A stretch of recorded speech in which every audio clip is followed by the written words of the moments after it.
વાત આગળ કરીએ અમદાવાદ ફાયર વિભાગના ડિવિઝનલ ઓફિસર સામે કાર્યવાહી કરવામાં આવી। કમિશનરે લાંચિયા ફાયર ઓફિસર ઇનાયત શેખને સસ્પેન્ડ કર્યા। બાકી રહેલા તમામ નાણાકીય વ્યવહાર પૂર્ણ કરવા વિભાગને સૂચના આપવામાં આવી છે।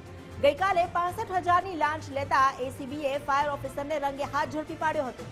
આગામી હુકમ ન થાય ત્યાં સુધી સસ્પેન્શન યથાવત રાખવા સુધીના પગલાં લેવાયા છે। વધુ જાણકારી આપી રહ્યા છે સંવાદદાતા અર્પિત દરજીજી। અર્પિત, ગઈકાલે આખો કિસ્સો સામે આવ્યો હતો, જેમાં અરજદાર પાસે ફાઇલ પાસ કરાવવા માટે લાંચ માંગવામાં આવી હતી। સૌથી મોટી વાત એ છે કે જે ઇનાયત શેખ છે એ ક્લાસ 2 અધિકારી છે। એમને ચાર્જ સોંપવામાં આવ્યો હતો 3 મહિના માટે। ચીફ ફાયર ઓફિસરનો ચાર્જ સોંપવામાં આવ્યો હતો। એ દરમિયાન એક અરજદારની ફાઇલ આવી અને એ અરજદાર પાસે પહેલા તો 80,000ની માંગણી કરવામાં આવી હતી। બાદમાં જે મામલો હતો એ 65,000માં ફિક્સ થયો અને એ લાંચ માંગતા ફાયરની ઓફિસમાં જ લાંચ લેતા પકડાઈ ગયા હતા એસીબીના હાથે।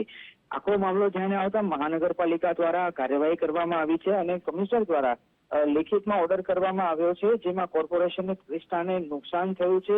સાથે સાથે આભાર આપનો જાણકારી આપવા માટે। તો કમિશનરે લાંચિયા ફાયર ઓફિસરની સામે જે કાર્યવાહી કરી છે સસ્પેન્શન યથાવત રાખવામાં આવશે જ્યાં સુધી તપાસ નથી થતી અને વર્ડિક્ટ નથી આવતું।